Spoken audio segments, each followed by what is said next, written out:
ओम नमो भगवते वासुदेवाय।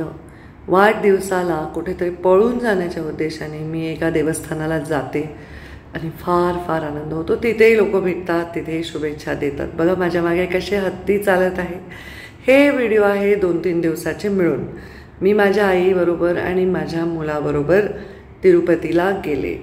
तिरुपतीचं दर्शन करताना कालहस्तीचं दर्शन केलं, तिथल्या वराह देवतेचं दर्शन केलं, पद्मावती मातेचं दर्शन केलं आणि मग तिरुपतीचं दर्शन केलं। तिथेही भरभरून लोक भेटले। तर लेकरू झेप घेऊन साक्षात बाळकृष्णच माझ्याकडे आलं। किती गोड आहे बघा।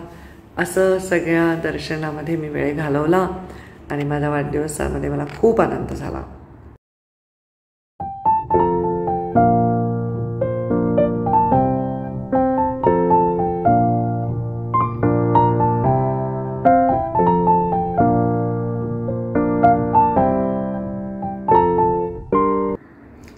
विमानतळावर बसले तर फोनवर व्हिडिओ कॉलवर लोक फोन करतायत। मी म्हणलं होतं की कोणीही माझ्या वाढदिवसाला फार त्रास घेऊ नये, कुठलेही कार्यक्रम करू नये, काही फार माझा वाढदिवस साजरा करू नये। फक्त मलासाठी प्रार्थना करा, स्वतःच्या जीवनामध्ये एखादा चांगला गुण स्वीकारा, म्हणजे व्यसन सोडा किंवा चांगले काहीतरी सवय जोडा, पर्यावरणासाठी काही करा, पशूंसाठीच करा।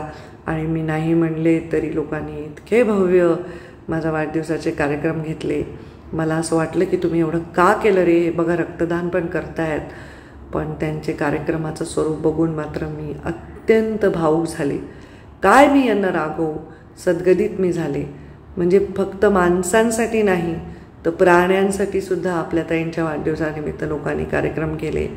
म्हणजे प्राण्यांना औषधं दिली, त्यांची तपासणी केली, वृक्षारोपण केले, निबंध स्पर्धा घेतल्या, अनाथ आश्रमात, बालकाश्रमात मदत केली, तिथे त्यांना भोजन दिलं, त्यांना साहित्य दिलं, अगदी पूजा केली, गायींचं पूजनसुद्धा केलं, मोठे यज्ञ वगैरे छोट्या मंदिरामध्ये केले आणि इतकं सुंदर सगळे कार्यक्रम केले। बॅनरबाजी केली, आता तरुणांनी गरिबांना वस्त्र दिली, भोजन दिलं।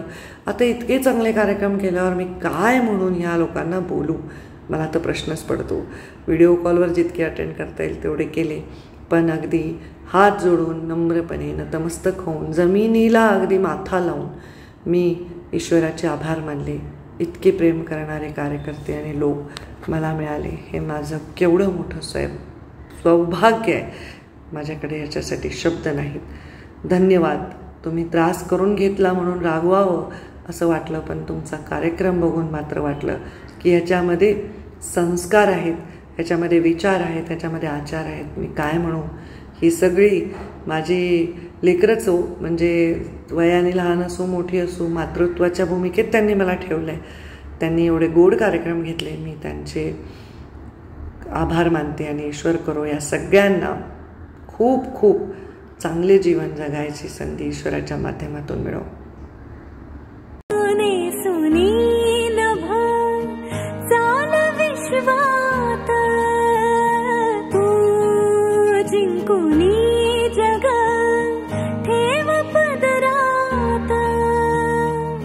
संघर्षाच्या गर्भात नाव तुझी, तुफानाला देणार मात तुही, दुर्दैवाचा अपमानाचा पुसवन वास आता, अभिमानाचा सन्मानाचा युग प्रवास हवा।